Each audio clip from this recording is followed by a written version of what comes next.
வணக்கம் அம்மா. வணக்கம் ஐயா, எங்கேருந்து பேசுகிறீங்க? அம்மா அரியலூர்லேருந்து பேசுகிறேம்மா. யாருக்காக ஐயா பார்க்க போகிறீங்க? அம்மா எனக்காக பார்க்குறேங்கம்மா. உங்கள் பெயர் சொல்லுங்கள் ஐயா. அம்மா என் பேர் விக்னேஷ்மா. உங்கள் பிறந்த தேதி சொல்லுங்கள். 19/10/99ம்மா. 19/10/1999. பிறந்த நேரம் 2:30 PM. 2:30 PM. பிறந்த இடம் ஐயா? அரியலூர்மா. அரியலூர். ராசி நட்சத்திரம் சொல்லுங்க ஐயா. அம்மா மகர ராசி, திருவோண நட்சத்திரம், கும்ப லக்னம்மா. மகர ராசி, திருவோண நட்சத்திரம், கும்ப லக்னம். என்ன கேள்வி கேட்கணும் ஐயா? அம்மா நான் இப்போ தொடர்ந்த சில ஆண்டுகளா யூபிஎஸ்சி தேர்வு படிச்சுட்டு இருக்கேங்கம்மா. ஐயா வணக்கம் ஐயா. வாழ்த்துக்கள், நல்லா இருப்பீங்க. இப்போ தானே வந்து அரசு விதிக்கான ஜோதிடம் அப்படின்னு என்னது அரசு வேலைக்கான ஜோதிட விதிகள்னு ஒரு வீடியோ போட்டேன்னா? ஆமாங்க ஐயா. அதே மாதிரி உங்கள் ஜாதகம் இருக்கா? ஆமாங்க ஐயா. சிம்மம் சுபத்துவம், சிம்மாதிபதி சுபத்துவம். தொடர்ந்து 35 ஆண்டுகளுக்கு குரு சனி ரெண்டும் சேர்ந்து சரராசியில திசை நடத்துதுங்க தொடர்ச்சியா. எல்லாம் கரெக்டு. இதே மாதிரி ஒரு 3 அமைச்சர் ஜாதகம் ஐயா. உங்கள் ஏரியாவுக்கு பக்கத்தில் இருக்கிற ஒரு அமைச்சர் ஜாதகம் இப்படியே தான் 20 வருஷமாக அமைச்சராக இருக்கிறார். ஐயா சூரியன் சுபத்துவமானா இப்படித்தான். இப்போ வந்து குரு திசை உங்களுக்கு, ராகு திசை இப்போ முடிய போகுது இல்லையா?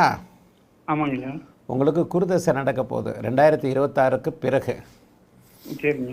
குரு வந்து உங்களுக்கு கெட்டு போயிருக்கிறார். குரு பலவீனம் தான். குரு 3ல் மறையக்கூடாது. சரிங்க. குரு 3ல் மறையக்கூடாது. ஆனாலும் லக்னாதிபதி கடுமையான சுபத்துவத்தில் இருக்கிறார். ஐயா லக்னாதிபதி லக்னாதிபதியும் இவரும் 20 டிகிரி விலகி இருக்கிறது யோகம். ஆமாம், சூரியனும் சனியும் 20 டிகிரி விலகி இருக்கிறது யோகம். குரு வந்து 6 டிகிரி 15 டிகிரிக்குள்ளே லக்னாதிபதியோடு இருக்கிறார். சந்திரன் வலுவாக இருக்கிறார், வளர்வரை சந்திரன்.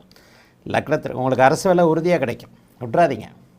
ஐயா அதுதாங்க கடுமையான குழப்பத்தில் இருக்கேங்க. நான் தொடர்ந்து 4 ஆண்டுகளா பிரிலிம்ஸ் கூட யூபிஎஸ்சி என்னால் தேர்ச்சி பெற முடியலைங்க. குழப்பம்லாம் வேண்டாம், உங்களுக்கு அரசு வேலை கிடைக்கும்.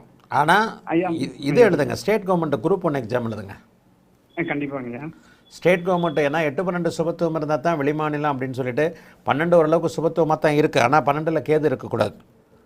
சரிங்க. உங்களுக்கு யூபிஎஸ்சி எழுதுங்க, ஸ்டேட் கவர்மெண்ட் குரூப் 1 எழுதுங்க. சரிங்க. ஆனால் எழுதுனா நம்ம மாநிலத்தில் வேலை கிடைக்கிற மாதிரி தானுங்க அமைப்பு? மாநிலத்தில் வேலை கிடைக்கும். மாநிலத்தில் உறுதியாக வேலை கிடைக்கக்கூடிய அமைப்பு இருக்குது. ஏன் அப்படின்னு சொன்னால் உங்களுக்கு லக்னாதிபதி நீச்சமாக இருந்தாலும் ஒரு நிலையில் இந்த அதிவக்ரம்னு சொல்லுவோம், சூரியனுக்கு 7ல் இருக்கிறதுனாலையும், சிம்மம் சுபத்துவமாக தனிச்சுக்கரனால் பார்க்கப்பட்டு லக்னாதிபதியும் சுபத்துவமாகி தனிச்சுக்கரனால் லக்னமும் பார்க்கப்பட்டு குருதசை இப்போ வரப்போகுது. அதுக்கடுத்து சனி தசையும் வரப்போகுது. இந்த குருதசை தான் உங்களுக்கு தடையை கொடுத்துருச்சு, ராகுதசையும் குருதசையும். ராகு தசையில் ஒன்றுமே நடக்காது. ஏன்னா ராகு வந்து 6ஆம் அதிபதியோடைய பார்வையில் 6ஆம் அதிபதி அமைப்பில் இருக்கிறார். அதாவது 6க்கு தொடர்பு அவருக்கு கடுமையாக இருக்குது. சந்திரன் பார்க்கலைன்னா கூட ராகு நல்லது செய்வார். ஆனால் ராகு தசை உங்களுக்கு எந்த நல்லதையும் செய்ய மாட்டார், மனசை குழப்பி விட்டுருப்பார். குழப்பிடுச்சா? ஐயா படாத பாடுபட்டாங்க. நிம்மதினு என்னன்னு தெரியாம தொட்டதுலாம் தோல்வி மட்டும்தாங்க பார்த்தேன். ஐயா சொன்ன மாதிரி 6ஆம் அதிபதி பெற்ற ஆதிபத்திய விசேஷங்கள் எதுவுமே இல்லாம ராகு என்ன போட்டு பாடாப்பட்டிருக்கீங்க. ஆமாம் ஆமாம். கடன் நோய், வம்பு விளக்கு, அசிங்கம், கேவலம். இதில் வந்து வயதிற்கேற்றார் போல 6ஆம் இடத்திராக அந்த பலனைத்தான் செய்வார் கடகராகு. ஆனால் குருதசை உங்களுக்கு யோக தசை. ஐயா சொன்ன மாதிரி எனக்கு வந்து இந்த 6ஆம் இடத்து ராகு பல விதத்துல சோதனை கொடுத்து எனக்கு உடல்ல கூட சின்ன வயசுல உள்ள கையை உடைச்சு உள்ளுக்குள்ளார மிஸ் மேட்சா இருக்குங்க. போனானா வெளில பார்த்தா தெரியாதுங்க. கடன் நோய், வம்பு விளக்கு, அசிங்கம், கேவலம் இந்த மாதிரியான அமைப்புகளை அப்படியே படிப்படியாக செய்யும் ராகுதசை. இதில் வந்து ஒன்றும் இது கிடையாது. 6ஆம் அதிபதியுடைய பார்வை கும்ப லக்னத்திற்கு சந்திரனுடைய சம்பந்தப்பட்ட எதுவுமே நல்லா இருக்காது. புரியுதுங்க. இப்போ வந்து உங்களுக்கு சனிதசை குருதசை ஆரம்பிக்கும் போது 26ல். ஆமாங்க. குருதசை சனி புக்தியில் 2028 ஏப்ரலுக்கு மேலே நீங்கள் வேலையில் இருக்கணும். கண்டிப்பாங்க. State government சந்தேகங்க.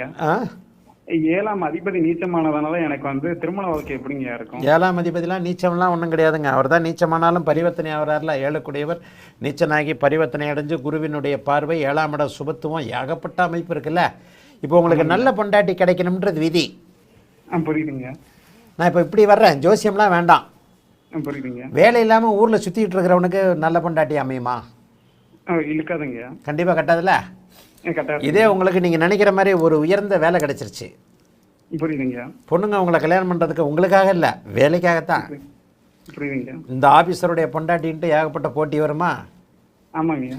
இதுலேயும் உங்களுக்கு இந்த வேலை கிடைச்ச உடனே நல்ல பொண்டாட்டி அமையணுன்றது ஒரு விதி. 7ஆம் இடத்துல தனிச்சுக்கிறன்னு உட்காந்து 7ஆம் அதிபதி அங்கே நீச்சமாக இருக்கிறாருலாம் பார்க்க வேண்டாம், திக்பலத்துக்கு பக்கத்தில் இருக்கிறார்.